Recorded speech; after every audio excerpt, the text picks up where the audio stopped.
데살로니가 후서 2장 13절에서 17절까지 한 목소리로 같이 읽겠습니다.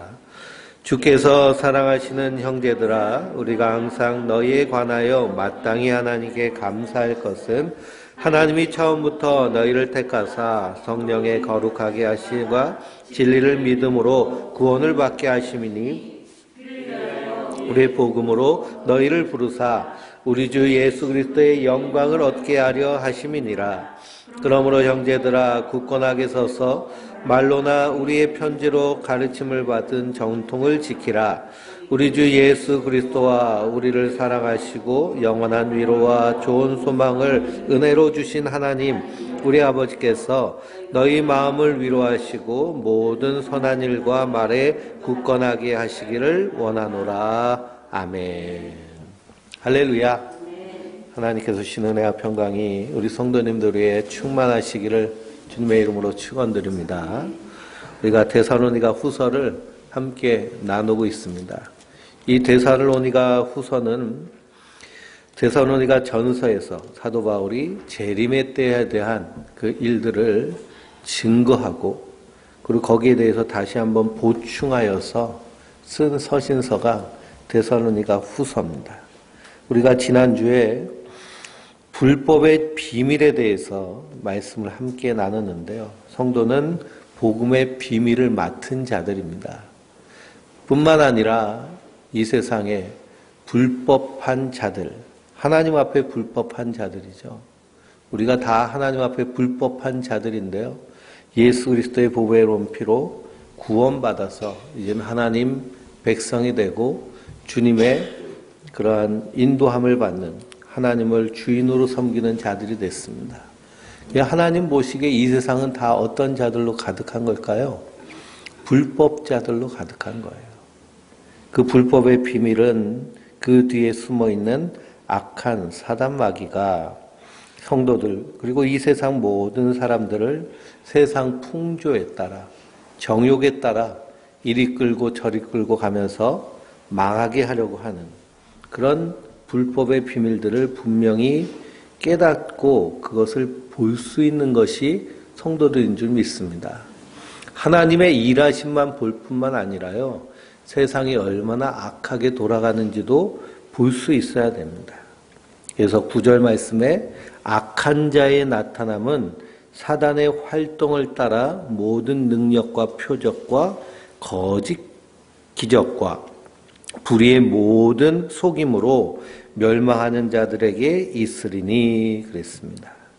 그들이 진리의 사랑을 받지 아니하여 구원함을 받지 못함이라. 그러니 하나님이 미혹의 역사를 그들에게 보내사 거짓 것을 믿게 하심은 진리를 믿지 않고 불의를 좋아하는 모든 자들로 하여금 심판을 받게 하려 하심이라 라고 말씀하고 있습니다. 그러니 우리의 구원은 하나님의 은혜로 되어진 것이에요. 하나님의 은혜는 십자가를 통해서 우리에게 증거되어졌습니다. 그러니 성도는 십자가를 믿는 믿음으로 사는 자들이거든요. 예수님이 십자가에서 행하신 그 구원의 사역, 그 은혜로 말미암아 사는 자들입니다. 그런데 불법을 행하는 자들은 어떻게 사는 자들일까요? 자기의 의로 사는 자들이에요. 그래서 예수님께서 주여 주여 하는 자마다 다 하나님 나라에 이를 것이 아니니라 라고 하시면서 주여 내가 주의 이름으로 귀신도 내어 쫓고 주의 이름으로 병자도 내어 고치고 주의 이름으로 능력을 행했습니다 라고 주께 나왔습니다. 근데 예수님께서 그들을 향해서 뭐라고 하세요? 불법을 행하는 자여 내게서 떠나가라. 내가 너희를 도무지 알지 못하느니라 라고 하셨습니다. 그러니 불법을 행하는 자, 그래서 불법의 비밀, 이것은 무엇이냐? 자기의 의와 자기의 공로로 하나님 나라에 이르려고 하는 모든 행위들이 하나님 보시기엔 불법한 겁니다. 이 세상 사람들은 다 무엇을 드러내며 살아요? 자기 의를 드러내며 살잖아요. 내가 이렇게 하고 내가 이렇게 하고 가정에서도 직장에서도 일터에서도 사람들에게 내가 이렇게 교회에서도 내가 이렇게, 근데 예수님 앞에서 주여 내가 이렇게 했습니다 라고 하면 예수님 뭐라고 하세요? 불법을 행하는 자여 내게서 떠나가라 라고 하시는 겁니다. 그러면 합법한 것은 뭘까요? 하나님 앞에 합법한 것. 하나님 앞에 합법한 것은요, 은혜로 나아가는 것이 하나님 앞에 합법한 겁니다. 모든 것이 하나님의 은혜. 우리가 구원받는 데 있어서 내 수고와 내 노력으로 되어진 것이 단 하나도 없습니다. 에베소서 1장에 하나님이 태초에 우리를 예정하시고 그리스도께서 보배로운 피로 우리를 구속하시고 성령께서 우리에게 인치시고 내주하셔서 우리를 하나님의 것 삼으셨어요. 그러니 그 하나님의 구원의 사역 안에서 내가 수고하고 노력한 것이 하나도 없습니다. 그것이 이스라엘 백성들이 출애굽할 때요, 그들이 뭐 독립운동한 것 없잖아요. 그냥 노예로 살았던 것을 하나님이 아브라함과 430년 전에 맺은 그 언약을 이루시려고 하나님의 일하심으로 그들이 구원을 받은 거예요. 마지막 10번째 재앙, 장자의 죽음을 재앙을 맞을 때 어린 양의 피를 문설주에 바른 집들은 그 피의 은혜로 말미암아 죽음을 면하고 구원받은 겁니다. 성도도 마찬가지예요. 예수님의 십자가의 보혈의 은혜로 말미암아 구원받은 자들이에요. 그리고 우리가 자랑할 것이 있을까요? 없을까요? 하나도 없습니다. 다 모든 것이 하나님의 은혜예요. 우리가 신앙생활하면서 병자를 위해 기도할 때 병자가 나을 수도 있어요. 귀신이 물러갈 수도 있어요. 능력을 행하고 권능을 행할 수도 있어요. 그럼 그건 내가 한 건가요? 그게 아니라 하나님의 은혜로 한 거예요. 내가 한 것이 되면 어떤 존재가 되어버릴까요? 불법자가 되어버리는 거예요. 불법자. 그래서 성도는 이 불법의 비밀을 알아야 되는데요. 악한 자가 나타나는 것은 사단의 활동에 따라 능력과 표적과 기적이 있습니다. 예수님만 능력과 표적과 기적을 행하시는 것이 아니고요. 악한 사단 마귀도 미혹해 하려고 능력과 기적과 표적을 행해요. 그런데 예수님이 능력과 기적과 표적을 행하신 것은 그분이 누구신 것을 우리에게 보이시기 위함이죠. 그리고 우리가 교회 안에서 성도 안에서 그러한 기적과 은사가 나타납니다. 그건 무엇을 위함일까요? 복음을 위함이에요. 그런데 불법자들이 행하는, 악한 자가 행하는 그러한 능력과 표적과 기적은 무엇을 위함일까요? 자기를 드러내요. 자기를 나타내요. 그래서 자기를 쫓게 만들고 자기의 그런 하수인, 자기를 섬기게 만들어요.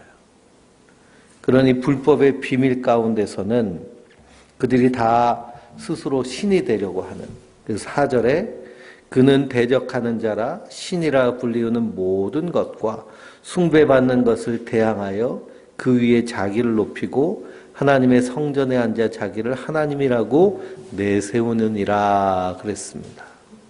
그러니 교회 밖에 있는 이단들도요, 그 교주들 다 누구라고 얘기해요? 예? 신이 하나님과 동급이에요. 이만희는 철장 권세를 가졌다고 그러잖아요. 예? 그리고 옛날 통일교회 문선명은 이긴 자라고 그러고요. 박태성은 생명나무라고 그러고. 예? 근데 다 자기들이 하나님 자리에 앉아 있는 거예요. 근데 목회자도 교회 안에서도 이런 자들이 있습니다. 그러니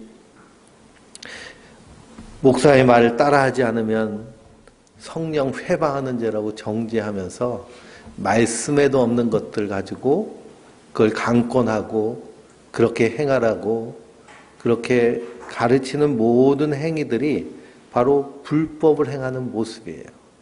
그래서 성도는 기록된 말씀 밖으로 넘어가지 않는 자들입니다. 항상 말씀 안에 거하는 자들. 그래서 우리가 말씀을 잘 분별해야 되고요.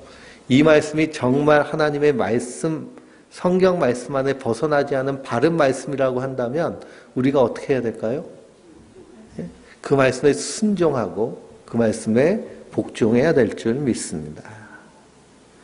그러니 오늘 말씀에 주께서 사랑하시는 형제들아 그랬습니다. 13절에 주께서 사랑하시는 형제들아 우리가 항상 너희에 관하여 마땅히 하나님께 감사할 것은 그랬어요.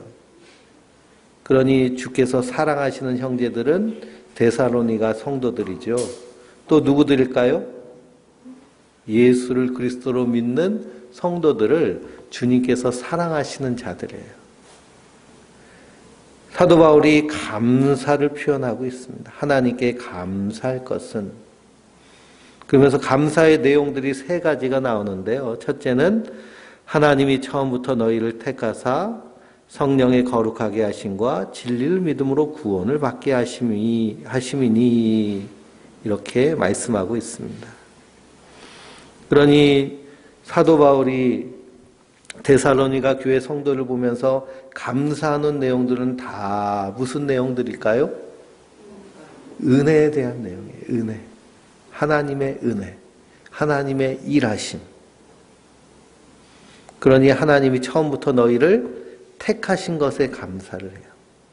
성령의 거룩해 하심을 감사해요. 진리를 믿음으로 구원을 받게 하심을 감사해요. 여기 성부, 성자, 성령 삼위일체 하나님의 일하심이 나오죠. 그래서 성부 하나님은 너희를 어떻게 하시고요? 택하시고 성령님은 어떻게 하세요? 거룩해 하세요. 어떻게 거룩해 하실까요? 우리 안에 내주하심으로 우리가 거룩한 자가 되는 거예요. 그래서 성령 충만하게 해주세요. 성령 충만은 말씀 충만. 하나님의 뜻은 거룩함인데요. 성령 충만하여서 하나님의 말씀, 즉 하나님의 은혜가 우리 안에 충만하면 항상 기뻐하고 쉬지 않고 기도하고 범사에 감사하는 삶을 살아내게 됩니다. 은혜로 말미암아 그래요. 은혜로 말미암아. 또한 진리를 믿음으로 진리는 예수님을 상징하는 거예요. 내가 곧 길이요 진리요 생명이니 나로 말미암지 않고서는 아버지께로 올 자가 없느니라 말씀하셨습니다. 이 성경에 나와 있는 지혜, 진리, 말씀은 다 누구랑 연결되어 있을까요? 예수님과 연결되어 있어요. 태초에 하나님이 천지를 말씀으로 창조하셨다고 그러잖아요. 근데 요한복음에는 그 말씀이 육신이 되어 이 땅에 오셨다고 그럽니다.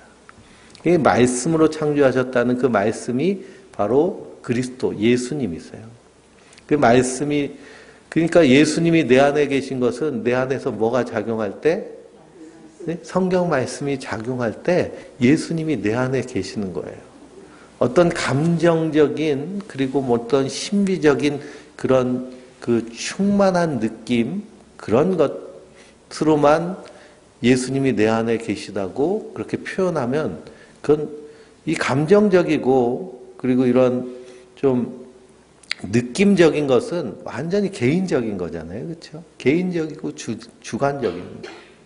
그러니까 오늘 일이 잘 풀려가지고 기분이 좋으면 내 안에 예수님 계신 것 같은데 힘든 일이 생기고 몸도 아프고 그러면 예수님이 안 계신 것 같고 그럼 예수님이 들락달락 하시는 분이세요? 감정적인 신앙생활을 하면 그렇게 오해하기가 쉽습니다. 예수님이 내 안에 계시다, 성령이 내 안에 계시다라는 것은 내 안에서 하나님의 말씀이 작용하고 있느냐의 문제예요. 이 성도는 날마다 하나님 말씀을 통해서 누구를 만나는 걸까요? 예수님을 만나는 겁니다. 그래서 사도 바울이 무엇에 감사하고 있느냐? 하나님의 은혜에 감사하고 있어요. 근데 2장 2절에 보면 마지막 때가 재림의 날이 이르렀다고 해서 쉽게 마음이 흔들리거나 두려워하는 사람들이 있어요. 마음이 흔들리고 두려운 이유는 뭘까요? 예수님이 다시 오신다. 예수님이 심판하시고 그리고 이 땅을 마지막 종말의 때가 온다. 그러면은 막 무서워요. 14만 4천 얘기도 나오고 어떤 사람이 흔들리고 두려워할까요? 은혜로 살지 아니하고 자기의 노력과 수고로 예수님께 나오려고 하는 율법적인 신앙생활을 하면 흔들리거나 두렵습니다. 신천지가요, 포교의 대상을 교회로 잡았잖아요. 그리고서는 그 추수꾼들이라고 다 보내가지고 교회 안에 들어와가지고 살살살 겁주기도 하고 꼬시기도 하고 성경 공부하자고 그러고 그래가지고 14만 4천 안에 들어와야 된다고 하면서 얼마나 많이 끌고 갔는지 몰라요. 근데 끌려간 사람들은 다 어떤 사람들일까요? 율법적인 신앙생활, 자기 수고로 말미암아 하나님 앞에 나아가려고 하는 그런 불법적인 생각들 가진 사람들이 글로 갔습니다. 거기에는 목회자들의 책임도 크죠. 왜 그럴까요? 하나님의 은혜를 말하지 아니하고요. 자기의 종교적 열심과 수고, 이 율법적인 것을 강조했어요. 그러니 주일 성수하고 11주하고 기도 생활하고 헌금 생활하고 여러 가지 의무 조항을 얘기하면서 그거 열심히 안 하면은 천국 갈 수 있겠냐고 이렇게 그러면서 펠시콜레 같은 사람들 와가지고 내가 본 천국 했는데 가봤더니 내 집은 그냥 허름한 초가집이고 딴 집들은 그냥 으리으리한 대궐집이라서 내가 가가지고 천국 문 앞에 있는 베드로한테 우리 집 왜 이렇게 후졌냐고 했더니 넌 이 땅에서 한 게 없어가지고 집이 이렇게 후진 거야. 정신 번쩍 들어서 눈 떠봤더니 이 땅이래잖아요. 그래서 어떻게 했대요? 열심히 헌신, 봉사, 수고했더니 내 집이 어떨 거라고요? 다시 이제 재건축 시작한 거죠. 땅 사고. 그게 천국일까요? 그런 것이 천국이라면 세상과 다를 것이 하나도 없습니다. 이 땅에서도 내 집 하나 장만하려고 어떻게 해야 돼요? 무진장 노력해야 되잖아요. 그거 하나 장만하려고 그냥 어렸을 때부터 공부해라. 공부 그냥 안 하면 매까지 맞아가면서 공부해라. 학교에서는 머리 터지게 경쟁하고 그리고선 또 공부해가지고 대학 가라. 좋은 직장 가라. 닥달해가지고 그냥 적성에도 안 맞는 거 꾹꾹 참아가면서 직장 생활하면서 돈을 펑펑 쓰면 안 되고 모아가지고 집 사야지. 결혼 준비해야지. 그래가지고 그냥 집 살라니까 집이 보통 비싸요. 그래서 은행 대출을 잔뜩 받아가지고 집 사놨더니 집값이 뚝뚝 떨어지면 살맛이 안 나겠죠. 세상이 그런 식인데요. 천국도 그런 식으로 보고 있어요. 그건 천국이 아니잖아요. 세상도 살기 힘든데 천국 가려면 또 내가 더 노력하고 수고해야 한다면 예수님 수고하고 무거운 짐진 자들아 다 내게로 오라 내가 너희를 쉬게 하리라 분명히 말씀하셨는데 이게 뻥일까요? 예수님이 뻥치신 게 되잖아요. 그렇게 가르치면. 근데 그런 식으로 가르쳤기 때문에 잘못된 길로 미혹받게 되는 것이 당연하게 됩니다. 하나님의 은혜. 성경에 보면 하나님의 은혜는 하나님의 일하심이잖아요. 이것을 계속 말씀하고 있는데요. 그것을 보지 못하고 그래 내가 열심히 해야지 수고해야지 이런 식으로 나간다면 예수님 앞에 섰을 때 불법자가 되어지는 겁니다. 그러니 한국교회에 얼마나 많은 불법자가 있는지요.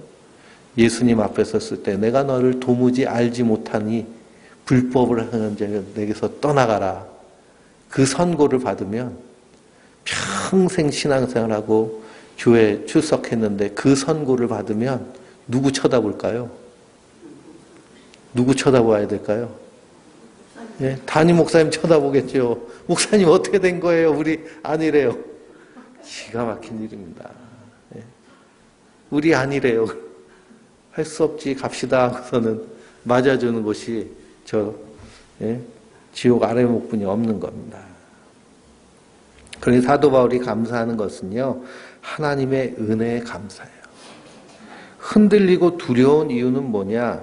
나의 행위로 구원에 이르려고 하기 때문에 흔들리고 두려워요.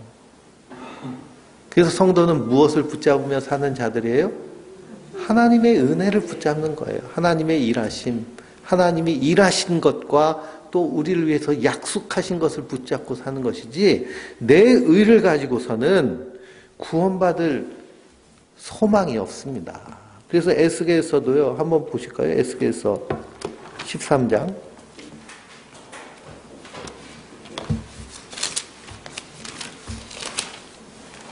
14장입니다. 에스겔서 14장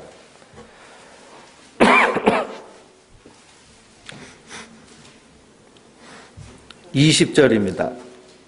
14장 20절. 비록 노아, 다니엘, 욥이 거기 있을지라도 나의 삶을 두고 맹세하노니 그들도 자녀는 건지지 못하고 자기의 공의로 자기 생명만 건지리라. 주 여호와의 말씀이니라. 아멘.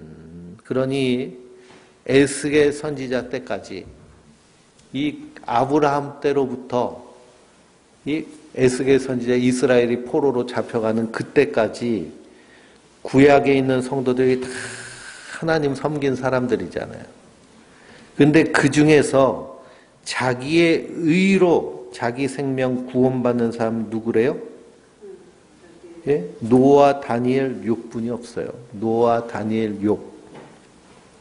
노아, 다니엘, 욥 하나님 보시기에 너는 네 행위로 의롭구나 라고 여겨주신 거예요. 그럼 여기 아브라함도 없잖아요.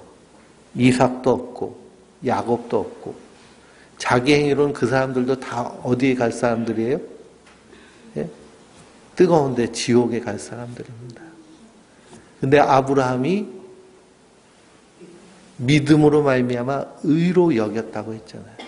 그게 다 믿음으로 구원받은 거예요. 자기 행위로 구원받는 것이 아니고. 무엇을 믿을까요? 하나님의 약속을 믿는 거예요. 하나님의 약속. 그것이 하나님의 은혜잖아요. 그래서 구약의 성도들은 오실 예수님을 믿은 거예요. 우리는 오신 예수님이 우리에게 행하신 그 십자가의 사역을 믿는 거고요.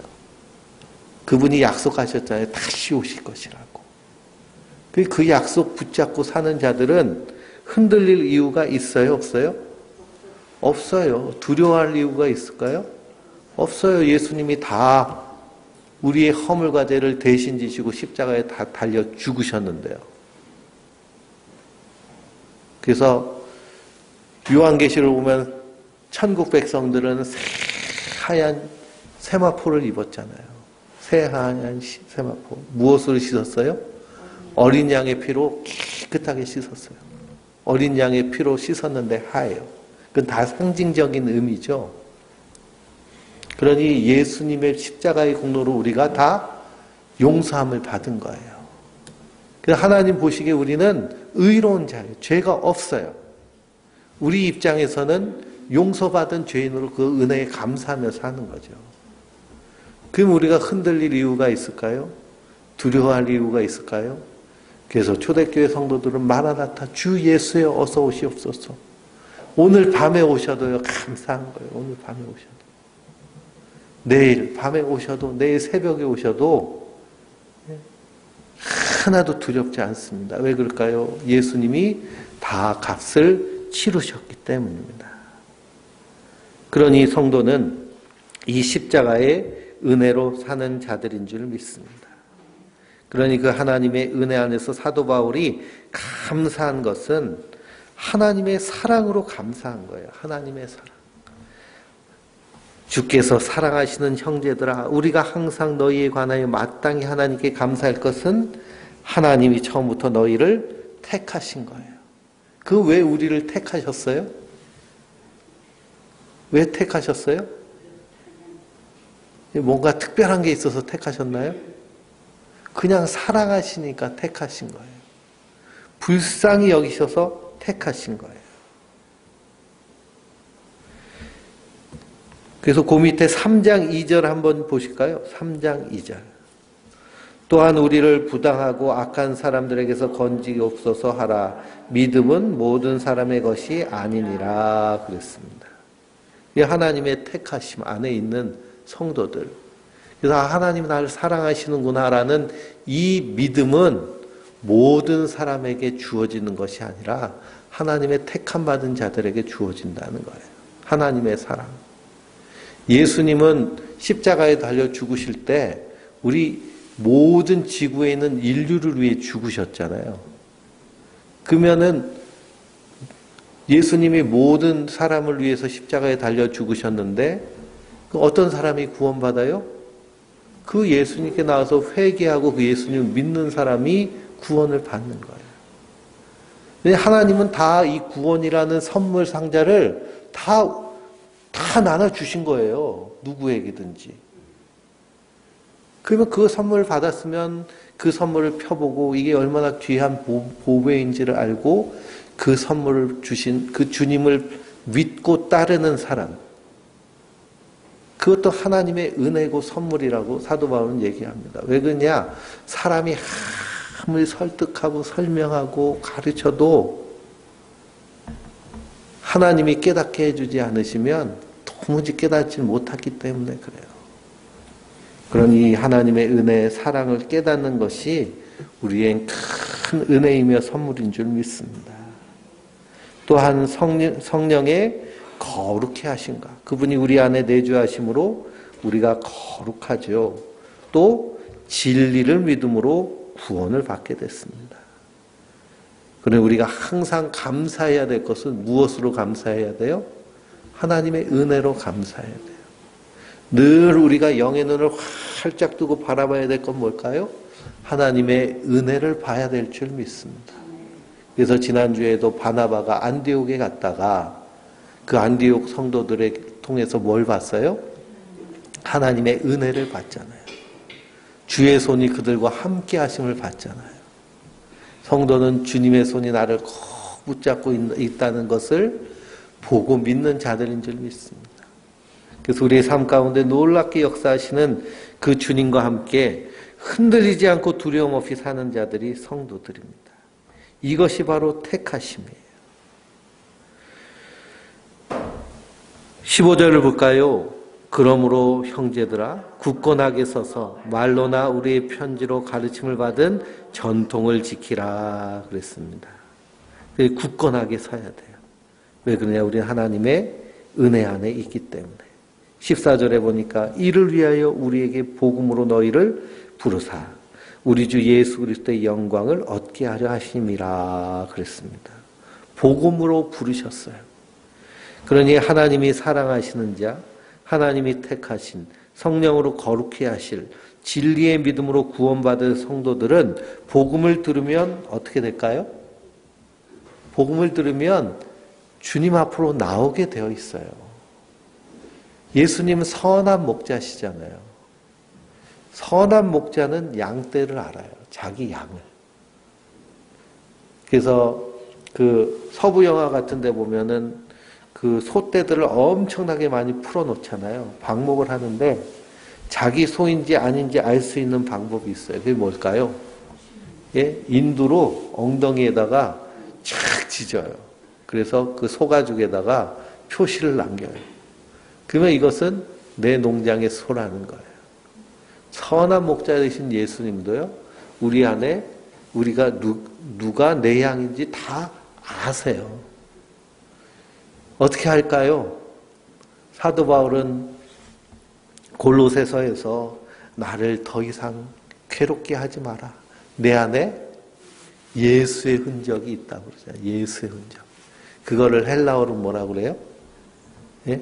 스티그마라고 그래요. 스티그마. 예수의 흔적이 다 있어요. 그리고 예수님은 한 영혼도 잃어버리지 않으시는 거예요. 선한 목자 되신 예수님이 우리를 아세요. 그리고 양은 또 그분을 알아요. 그러니 목자가 양을 부르면 양은 그 목자의 소리를 듣고 따라 나오는 거예요. 그러니 복음으로 부르면 그 복음에 반응해서 나오는 것이 바로 예수님의 양떼들입니다.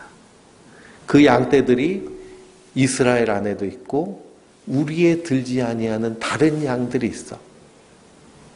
그 양도 누가 이끄신다고 그래요? 예수님이 이끄신다고 그러잖아요. 예수님이. 그러니 이 한국 교회 안에 복음이 증거되어지는 그 복음의 루트들을 보면 다 성령께서 미리 일하시고 예정하시고 계획하신 일을 통해서 복음이 증거됩니다. 보통 선교사가 들어오면은요, 제일 먼저 하는 게 뭐냐면 그 나라 언어를 배워요. 언어를 배우면서 성경을 번역하는 작업을 해요. 그래서 현대 선교의 아버지라고 말하는 사람이 윌리엄 캐리 선교사인데, 이 윌리엄 캐리 선교사가 인도의 선교사로 갑니다. 그러면서 선교는 이렇게 하는 것이다 라고 하는 그런 선교 패러다임을 만드는데요. 언어를 배워서, 그래서 거기서 그 성경을 번역하고, 그리고 신문을 만들고, 그래서 인도 최초의, 그리고 아시아 최초의 신문사를 윌리엄 캐리 선교사가 만들었어요. 그리고 성경을 그 지역 부족 언어로 된 성경으로 다 번역하는 작업을 했습니다. 그러면 선교사가 와가지고 말을 배워서 성경을 번역하는데 몇 년이나 걸릴까요? 예, 보통 10년 잡아요. 보통 10년. 10년 정도 시간이 걸려야 성경을 번역할 수 있다라고 이렇게 계산합니다. 요즘은 이제 막 인터넷 뭐 이런 컴퓨터가 발달해가지고 좀 줄어들었겠지만요. 옛날에는 다 손으로 썼잖아요. 필사하고. 그리고 인쇄하는 작업. 모든 작업들이. 그러니 10년이 걸리는데 그 아펜젤러와 언더우드 선교사가 이 인천 월미도로 통해가지고 조선에 들어왔을 때 이미 조선 팔도에 성경이 쫙 퍼져 있었다고 기록되어 있습니다. 북쪽에서는 로스 선교사가 번역한 로스형 마가복음과 신학 성경이 있었고요. 또 일본으로 넘어갔던 이수정 선생이 거기서 성경을 번역해서 이수정 번역본이 부산항을 통해서 벌써 들어와 있어요. 남쪽과 북쪽에. 선교사들이 깜짝 놀란 거예요. 성경을 번역해야 했는데 언제 하나 그러고 있었는데 이미 번역된 성경들이 다 돌아다니고 있습니다. 그러니 이것은 다 누가 먼저 앞서 일하신 거예요? 성령님이 앞서서 일하시는 거예요. 선교사들은 거기서 복음을 증거해서 하나님이 찾으신 양떼들을 이끌어가지고요. 그들과 하나님 나라를 살아내는 사역을 하는 것이 그 선교 사역의 핵심이고 증인의 역할입니다. 그러니 사도 바울도 복음으로 그들을 불렀을 때 데살로니가 도시라는 곳에서 3주밖에 복음을 전하지 않았는데도 그들이 복음 앞에 나와서 그래서 예수 그리스도를 믿는 14절 중간에 보니까 우리 주 예수 그리스도의 영광을 얻게 하려 하심이라 그랬습니다. 예수 그리스도의 영광은 어떤 영광일까요? 죽은 지 사흘 만에 부활하셔서 사망 권세를 이기시고 그리고 하나님 보좌 우편에 앉아 계셨다가 이제는 세상을 심판할 권세를 받으셨잖아요. 철장 권세를 받으신 분이 누구예요? 예수님이세요. 주님이 철장 권세를 받으셨을 때 누구도 함께 그 영광을 받아 누려요? 우리 성도들도 함께 받아 누리는 거예요. 우리가 증인의 사명을 감당할 때, 복음을 전할 때 그 철장 권세를 사용하는 줄 믿으시기 바랍니다. 복음을 전하면 듣는 사람이 있고요. 안 듣는 사람이 있어요. 듣는 사람은 어떻게 돼요? 구원받고 하나님 백성이 돼요. 안 듣는 사람은 어떻게 돼요? 예, 그게 증거가 됩니다. 심판의 증거가 돼요. 그 복음 전하는 것이 얼마나 두렵고 떨리는 일이며 하나님의 그런 구원과 심판의 사역에 동참하는 일인지를 우리가 알면 일이 엄청나게 놀라운 일입니다. 그 일을 누구에게 맡기셨어요? 우리에게 맡기셨어요. 예수님의 제자들을 통해서 온 유다와 사마리아 땅끝까지 이르러 내 증인이 되리라. 성도는 어찌했든지 증인의 사명을 감당하며 하나님 택한 백성 그 복음을 듣고 주께 나오게 되는 줄 믿습니다. 그래서 데살로니가 성도들도 그 복음을 듣고 주님 앞에 나와서 예수 그리스도의 영광을 얻게 되었습니다. 그러니 성도는 굳건하게 서서 말로나 우리 편지로의 가르침을 받은 전통을 지키라 라고 말합니다. 이때 아직 성경이 쓰여지기 전이기 때문에, 편집되기 전이기 때문에 사도 바울이 전한 복음과 서신서를 통해서 신앙생활을 했어요. 그 후에 성경 66권이 이렇게 우리에게 주어진 다음부터는 우리는 기록된 말씀 안에서 하나님의 나라를 살아내는 자들인 줄 믿습니다. 이 기록된 말씀 밖으로 자꾸 넘어가려면 하면 안 돼요. 그러니 우리도 하나님의 말씀, 성경을 잘 알아야 이것이 하나님의 말씀인지 안 그러면 헛소리인지를 분별할 수 있습니다. 이단들이 다 뭐 가지고 얘기해요? 성경 가지고 얘기해요. 성경 가지고. 그래서 성경에 다 이런 일이 있다고 그러면서 막 펴가지고 이렇게 착착 얘기하는데요. 나름대로 이론이 있고요. 나름대로 논리가 있어요. 그러니까 하나님의 은혜와 복음에 대해서 분명히 알지 못하면 거기에 그래, 그러네 그러면서 비유가 이게 이 이만희 선생이 풀어준 이 비유를 들으니까 내 속이 다 시원하다 그러면서 쫓아가는 거예요. 비유는 누가 다 풀어주셨어요? 예수님이 다 풀어주셨잖아요. 근데 거기 속아서 따라가는 거예요. 성경을 우리가 부지런히 읽고, 성경 읽는 5손가락이 있잖아요. 읽고, 듣고, 암송하고, 연구하고, 묵상하고, 읽으면서 묵상하고, 들으면서 묵상하고, 쓰면서 묵상하고, 암송하면서, 연구하면서 묵상하고. 그래서 말씀이 내 안에서 늘 든든하게 자리 잡고 있을 때, 그 무엇도 우리를 흔들지 못하는 줄 믿습니다. 그래서 성도는 하나님 말씀 앞에 나오는 자들이에요. 이 선지자들 보세요. 다 하나님이 말씀하실 때 그 말씀에 반응하여 나온 자들이잖아요.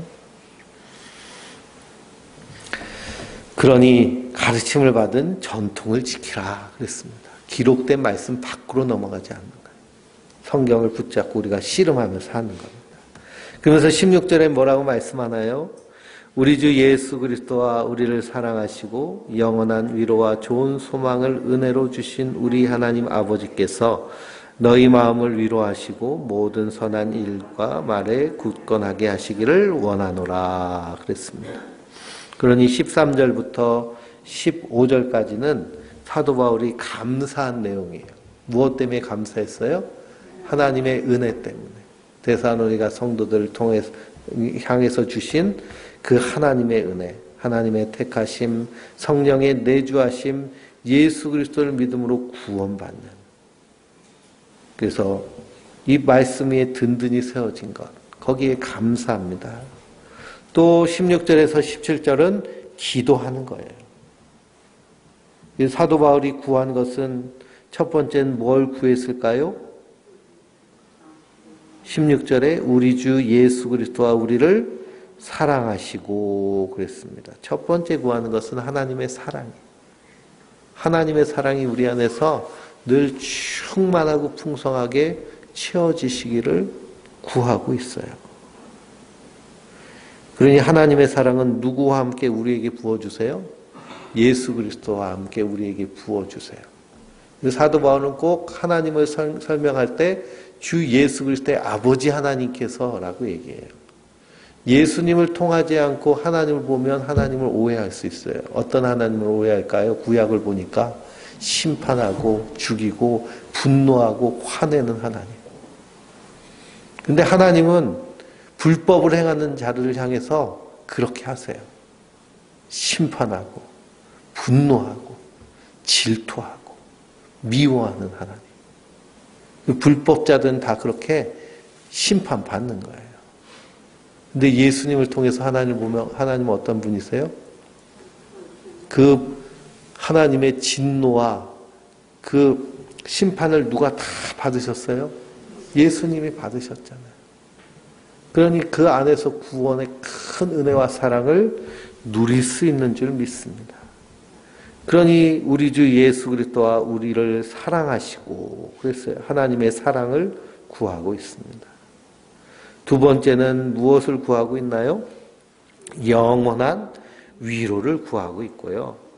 세 번째는 좋은 소망을 구하고 있습니다. 말라기 1장 2절 3절 한번 보실까요? 말라기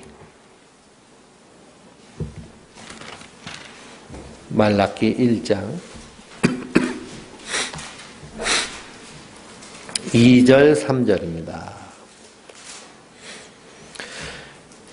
여호와께서 이르시되 내가 너희를 사랑하였노라 하나 너희는 이르기를 주께서 어떻게 우리를 사랑하셨나이까 하는도다. 나 여호와가 말하노라 에서는 야곱의 형이 아니냐. 그러나 내가 야곱을 사랑하였고 에서는 미워하였으며 그의 신들을 황폐하게 하였고 그의 산업을 광야의 이리들에게 넘겼느니라 하셨습니다. 그 여호와께서 하나님이 이스라엘 백성들에게 말라기 선지자를 통해서 말씀하시는 거예요. 내가 너희를 사랑하였다고. 그랬더니 이스라엘 사람들이 뭐라 그래요? 하나님 우리를 언제 사랑했냐고. 그러니 우리는 하나님의 사랑을 받으면 어디서 잘 되는 걸 꿈꿔요? 세상에서 잘 되길 꿈꾸잖아요. 세상에서 잘 되길 꿈꿔요. 야곱이 요셉을 사랑했어요. 하나님도 누구를 사랑하셨어요? 요셉을 사랑하셨잖아요. 요셉이 꿈 꿨어요. 그 놀라운 꿈을 꿨더니 뭐가 왔어요? 온갖 시험이 왔잖아요. 시험. 고난이 왔잖아요. 형들의 시기를 받아가지고 죽을 뻔하다가 노예로 팔려가고 노예 팔려가서도 죽을 똥 싸면서 그냥 힘쓰고 애썼더니 또 거기서 또 누명 쓰고 감옥에 들어가고 이쯤 되면 살 소망이 없어질 텐데요. 하나님 사랑하는 자는 그래서 야곱도 나중에 이집트 왕 앞에서 이집트 왕 축복하면서 인사하면서 자기를 뭐라고 표현해요? 내가 험악한 세월을 살았다. 험악한 세월을 살았다고 그렇게 소개를 합니다. 또 역사적으로 볼 때 야곱이 잘 됐어요? 에서가 잘 됐어요? 야곱이 잘 됐어요? 에서가 잘 됐어요? 예? 예? 모르시겠어요?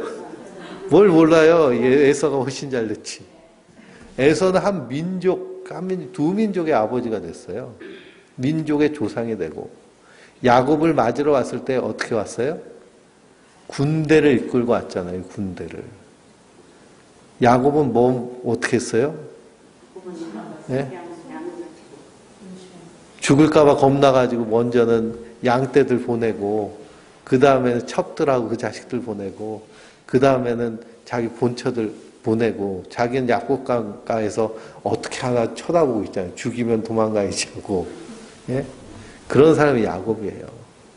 에서랑 비하면 세상적으로 볼 때는 어때요? 볼품이 없는 겁니다. 볼품이 없어요. 근데 누가 사랑하신다고 그래요? 하나님이 사랑하신다고 해요. 그래서 하나님의 사랑받는 자는 세상 기업 버리고 하나님의 기업을 받도록 세상과 정뛰게 하세요. 그래서 성도는 이 땅에서 하늘 소망을 가지고 이 땅의 것이 대단한 게 아니라 시시한 자로 사는 겁니다. 그렇다고 일하라고 그냥 하나님 천국 기업 받았으니 놀고 먹어야지 아무것도 안 해도 돼. 이런 사람에 대해서 이제 다음 주에 게으름에 대해서 경계하는 말씀이 나오거든요. 그러니 하나님 내가 노력했을 때 많이 주시면 그걸로 열심히 주를 섬기고 사용하면 되고 없으면 없는 대로 감사함으로 살면 되는 겁니다.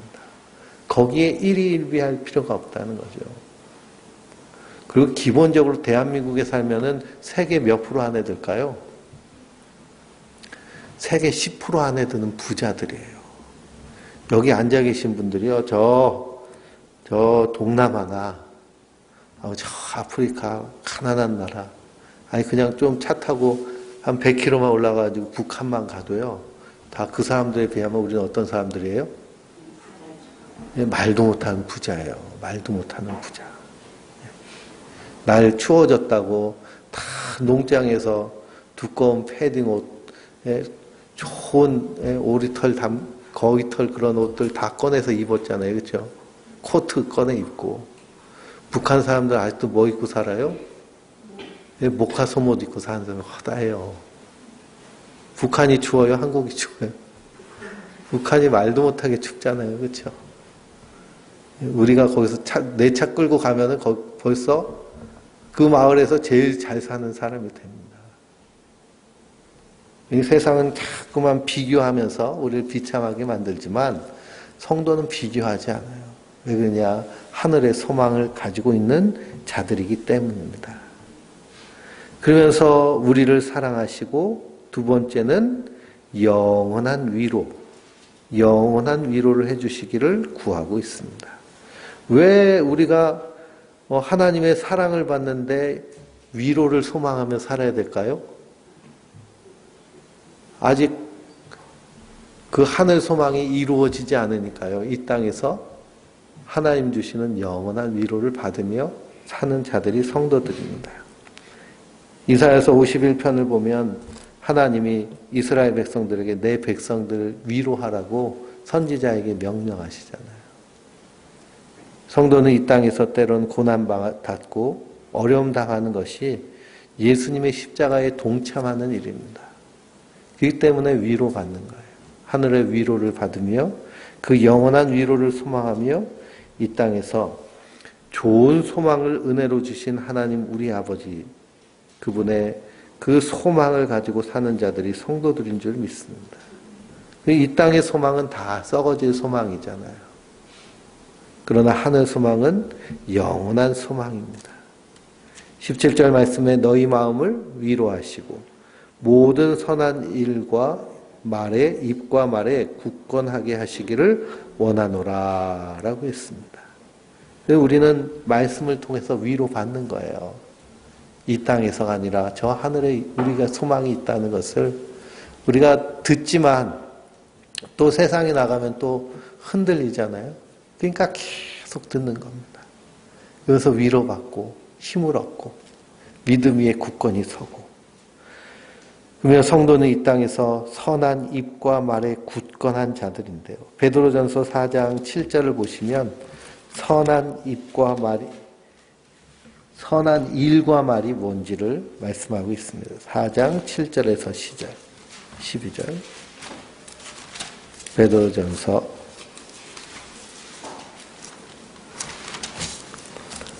4장 7절에서 12절입니다.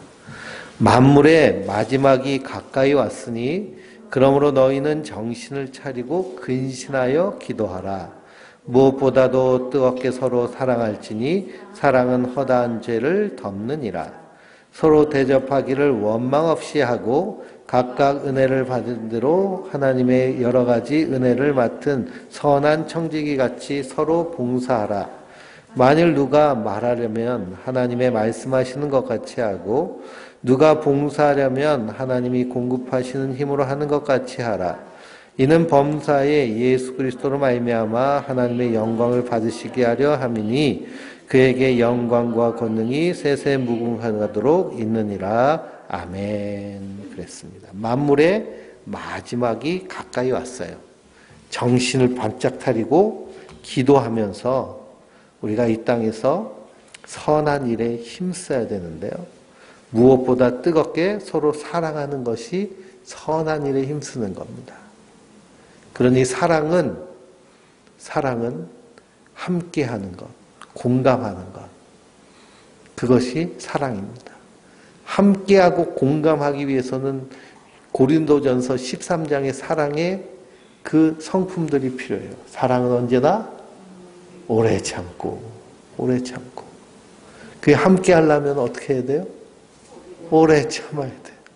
오래 참다 보면 어떻게 될까요? 하나님 변화시켜 주시는 거예요.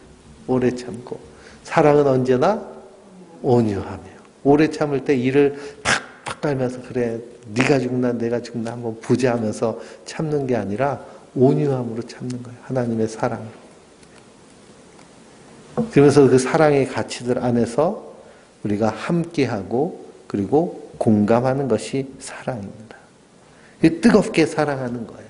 적극적으로 사랑하는 것이고. 그리고 서로 어떻게 하라고 그래요?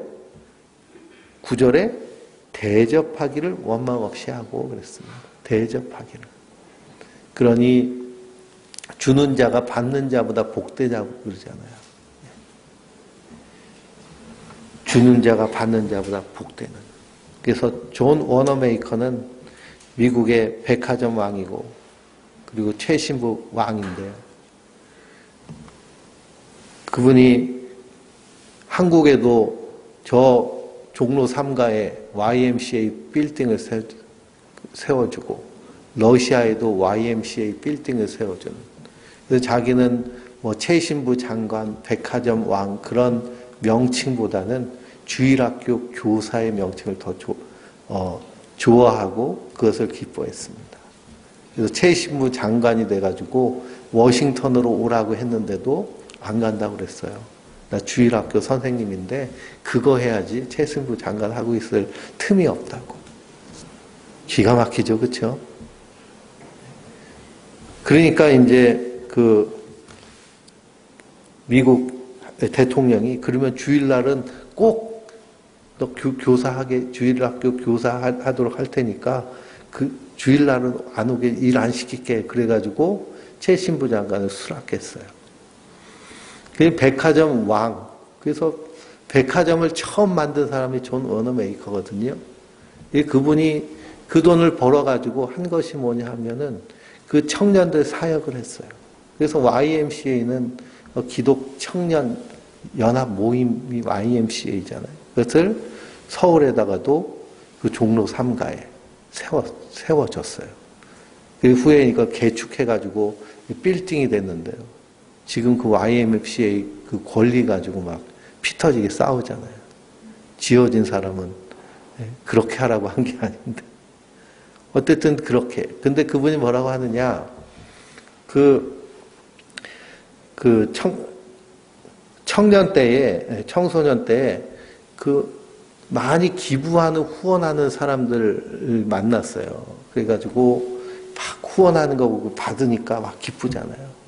애들이 나도 받고 싶어, 나도 받고 싶어. 그런데 이 존 워너메이커는 이렇게 말합니다. 나는 저 주는 사람이 더 부럽다고. 받는 사람보다 주는 사람이 부럽다고. 우리 주변에도 뭐 경품 받은 사람 있잖아요. 경품 받은 사람. 저도 처음에 개척해가지고요. 여기 원주에 와가지고 뭐 동문회 오라고 그래서 가고 그러면 경품 추첨을 하거든요. 근데 하나님이 참 그때는 위로해 주시려고 그러는지 경품 당첨이 잘 됐어요. 제일 좋은 거 1, 2등, 뭐 2, 3등 이런 게 부부가 가면 꼭 둘이 타와니까 저 큰 나무 교회 목사님 얼마 샘을 내시든지. 그래서 막 받으니까 좋고 막 부러워하는데 그 생각이 나더라고요. 아, 나도 주는 사람이 더 복되겠구나. 항상 우리는 그런 마음을 가지고 기도하며 선한 일에 힘써야 될 줄 믿습니다. 서로 대접하기를 원망 없이 하고, 내가 사줬는데 넌 왜 안 사주니? 이게 원망하는 거잖아요. 사줄 수 있음에 감사하는 것이고, 사줄 능력이 있는 것이 하나님 복 주신 거니 더 기뻐하고, 그렇게 서로 선한 청지기같이 봉사하며 하나님 주신 것을 우리가 사랑하는 것처럼 사랑하는 것이 선한 일과 말에 굳건하게 세워지는 겁니다. 이 일을 위해서도 사도 바울이 어떻게 하고 있어요? 기도하고 있는 거예요. 우리가 선한 일을 행해야 되는 것은 선으로 악을 이기는 것이 성도이고, 예수님이 이 땅에서 우리에게 선한 일을 베푸셨기 때문에 그 은혜로 사는 자들은 적극적으로 선을 행하는 자들인 줄 믿습니다. 그러니 이가 마지막 때가 되면 될수록 흔들리거나 두려워하는 사람들이 많습니다. 그러나 우리는 그럴 필요가 있어요, 없어요? 없어요. 왜 그러냐? 하나님의 은혜로 살기 때문입니다. 그러니 내게 주신 은혜, 또 내 안에서 이루실 은혜를 기대하고 소망하면서 사도 바울의 감사는 하나님 내게 주신 은혜에 감사하잖아요.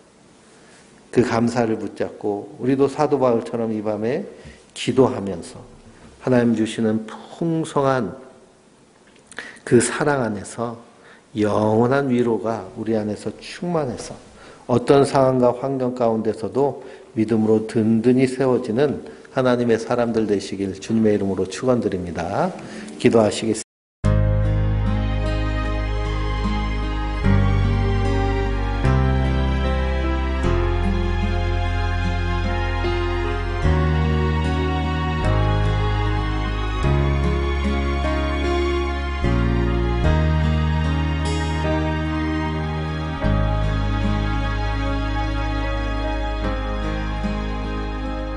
어둠 속에 매이던 내 영혼 갈 길 몰라 방황할 때에 주의 십자가 영광의 그 빛이 나를 향해 비추어 주셨네. 주홍빛보다 더 붉은 내 죄 그리스도의 피로 씻기어